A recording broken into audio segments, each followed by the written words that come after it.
Hello, Highlander soccer fans. We're here with senior Kylie Duggins, junior Grace Armentrout, sophomore Estrada, and coach Kevin Spraul. Week 2 of the season has just ended, and the team is currently sitting at 2-0. A 3-1 win against Walnut Hills and a 3-0 win against Turpin. Players, what was it like to play Friday night football match in front of 1,000 fans? It was really fun because we had tons of our friends come and supporters, and when we went on the field you could feel that they were screaming with us and to cheer us on, and it was probably my favorite high school game so far. I already know that at the end of senior year, when all is said and done, this is what I'm probably going to remember most about senior year and this game, because it was just, everything about it was amazing and so fun. It was a good experience for me as a junior, starting and everything. You really felt the whole Oak Hills community come together and support just the one girls program. It was awesome having the band and the cheerleaders there as well. The band and the cheerleaders are the ones who really, because I'm not going to lie, at the beginning of the game I was a little nervous, but once they started playing and everything started rolling, you could just feel the energy, and it really lifted my spirits a lot. Another question for the players. What does it mean to wear the OH logo and represents the Oak Hills community?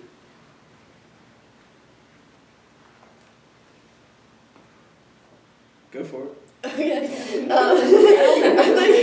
Don't be bashful here. Go ahead. Someone answer. Go ahead. I remember when I was 8, I guess. Yeah. My sister was an alumni and played soccer all 4 years here. I was ball girl for one of her games, and being called out onto the field with her was a feeling that I would never forget, and I wanted that ever since. And I was so happy and blessed that I've been able to have that for the past 3 years. I just feel proud wherever I go wearing the Oak Hills logo, especially wearing Oak Hills soccer shirts and everything. It just makes me so proud to be a Highlander. And also wearing jerseys passed down from previous years. It just feels so good to be able to wear a jersey that's part of a legacy. It's a good feeling. I just being able to I didn't know the high school team would be this much fun, because last year I started coming to the games and noticing that I was going to go here, and I saw how they got pumped, and well, not last year, but the year before, 8th grade year, and everyone was pumped, and I just wanted to be there on the field because you could tell it was different from anything I'd ever played, select, everything, and it looked just better. Yeah, I think one of the coolest things is the strong alumni connection with the players still.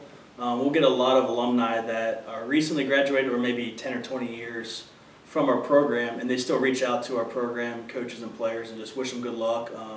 I probably received 30 text messages from former players of ours and just people in the community, and I shared that with these guys that Friday night. It's just a cool thing to know that Oak Hill soccer is alive and well, and a lot of people are still following it. There's a pretty strong legacy and tradition like they talked about. So I thought that was kind of a cool thing from our former alumni to reach out to us that Friday night. Next question is for Coach Spraul. You guys are 2-0, the best start since 2014. A big win on Friday night football, and then a big win on the road at Turpin. Walk us through those wins and what the difference maker was between thus far this season. Well, I think when we say the best start since 2014, we mean that we're 2-0 instead of 1-1 or maybe 1-0-1. Getting past that second game over the past 5-10 years has always been difficult. Our schedule is no easy task. We always open up against top 10 teams in the city and whatnot. So Walnut Hills was good. It was one of those games where there was a lot of build up to it, and you really just wanted to kind of get it over with per se. You wanted to come out with a win. You always want to start the season strong. Walnut Hills gave us all. They gave us all they could, and I thought we controlled the majority of the game until about a 10-15 minute period in the second half where we kind of relaxed a little bit. But I think one of the important things thus far this season has been we're not relying on 1 or 2 players to carry this team like maybe we have in the past. I think that game we had Emily Tyree, Olivia Quinlan, and Kendall Smith all score, and 2 of those players are defenders for us. So it's kind of nice to see that we're not relying on 1 or 2 forwards to score our goals for us. So that was a big win for us to get that win under the lights, again in front of 1,000 people. So that was pretty cool. We got to celebrate. These guys got to go celebrate and ring the victory bell afterwards. That's always a fun event. Congratulations to our football team. This past Friday night, they got to celebrate as well, ringing the bell. So it's been pretty cool so far. The second game, we got to play Turpin, who, no matter if Turpin is number 1 in the city or number 30 in the city, which number 30 is never going to happen for them, they're always well coached and they're always just so difficult to play. I told these guys before the game, teams go out to Turpin. I don't know what it is about their field. It is extremely difficult, and a lot of good teams go out there and end up losing or drawing. Like I said, it doesn't matter how good they are or how down they are. They're just always well prepared and they're just gritty. And we kind of challenged our players that game of how fast we could start. I know it sounds pretty cliche, but these guys kind of take these objectives to heart, and they kind of want to take that and run with it. So next thing you know, it's 3-0 in the first half. And we were just kind of, I don't want to say shell-shocked, but if you told us we were going to go into Turpin and be up 3-0 at the half, we probably would have called you a little crazy. But we'll take it. So these guys just, seem to just kind of amaze us as coaches every single day, just with their work ethic and their just devotion to the little things. And a lot of that goes into their preparation. We give them a scouting report, and they're always asking questions. So it just kind of shows that they're devoted to winning this year, which is kind of a nice thing to have. These players, I think a lot of it goes into maturity. We got a lot of players that are juniors and seniors on the varsity team. A lot of these guys have been on varsity for a couple years now, so we're starting to see a lot of our culture pay off. Something that we've been working towards the past couple years. So it's been nice the past couple games to start out 2-0. Esperanza, last year you were a freshman on varsity. As a sophomore on varsity, how has your role changed? Last year I was kind of just subbing in for other players, the starters and everyone. And this year I'm more in the team, and it's just completely different. And last year I didn't know really anyone because I was new. I was stressed as a freshman being on varsity. I didn't know what I was doing with school and everything organizational wise. And this year I have it all down. The players, I know everyone, and everyone's amazing. Last year I only got to know maybe 5 people, and even then I couldn't tell you much about them. But this year we're all we have great chemistry, and it's amazing to know everyone. Kylie, this is your first year on varsity. You've been playing on defense. How has the transition been for you at the varsity level and on defense as an outside back? Well, it's been a challenge, but a good challenge. I like challenges, but I just started playing outside back this year in club, and it was a role I had to fill because someone on my team got hurt, and I'd say I filled the role pretty well, and it kind of amazed me how pretty good I was at it for not really knowing what to do back there. But I've had amazing coaches on club and for high school that are still teaching me how to play it and giving me pointers as I go. So hopefully as the season goes on and progresses, I'll just keep getting better at it. Grace, you've been on varsity level for 3 years now.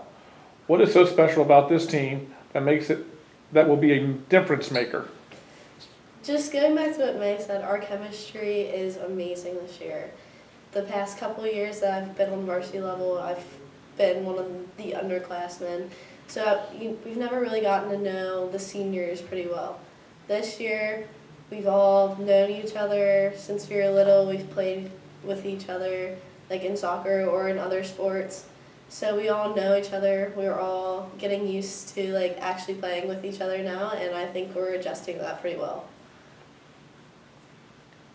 And I think May and Grace are perfect examples of their freshman year. They were both on varsity, and they've really adapted their role and accepted their role their freshman year on varsity. Is they know they weren't going to start and play 70 out of 80 minutes. At first, they probably thought it was a little challenging, but after talking to them, they really said, "Hey, you know what? I'm going to accept my role this year. Come the following year, it's going to be my time." So that's what we always get that message out to younger players. Just because you're not on the varsity level or you're not playing as many minutes that first year on varsity, you have a different role that year. Next year could be a completely different role. And now, Grace and May are striving at the varsity level just like everybody else. So it's kind of our message to players that know your role, because that following year can be completely different. So you got to accept your role for that first year. And Kylie coming in outside back for us. We needed that role. We graduated a couple outside backs this past year, and Kylie is a perfect fit for our system. We like to get our outside backs forward in the attack, and she loves to get in the attack. She's fit. She gets up and down the flanks for us, and can defend as well. So that's always nice. She's been a nice addition to us this year. Coach Kevin, what continues to impress you each day with this team as the season goes on? I think it kind of makes our job a little bit easier as a coaching staff. I feel like we do have a big staff already. I think we got like 5 or 6 assistant coaches in the program. But you add in these players too. They're so mature. We probably have about 10 of them. You'll look over, and I always tell our coaches, hey, let's look over at the corner flag. So after halftime or during halftime, they'll go down to the corner flag. We'll give them a couple minutes. They can kind of figure things out and talk amongst themselves. We'll give them a couple minutes there. And you look down, there's about 10 of them talking and directing like they're assistant coaches. Then us coaching staff will go down there and say, hey, what are we seeing? And next thing you know, they'll tell us the exact same thing we're going to cover at halftime. So it really makes our job a lot easier, knowing that we have great leadership. And it's not just the seniors. We have juniors and sophomores too that are well beyond their years in terms of maturity. So that's been a huge plus for us. And kind of going back to the last question, is just the attention to detail for these guys has been exceptionally well. The scouting reports we give them, they're always asking questions. They pick up things really easy during the game, and they stick to the game plan as well. We had a great plan against Turpin and one at Hills, and they didn't go rogue on us. They didn't go away from the plan. They kept sticking to it, and so it's kind of nice to have. But I think the big thing's just been the maturity of these guys and the leadership, and we probably couldn't ask for a better group at this point. Thank you, Coach Kevin, and players. Thank you.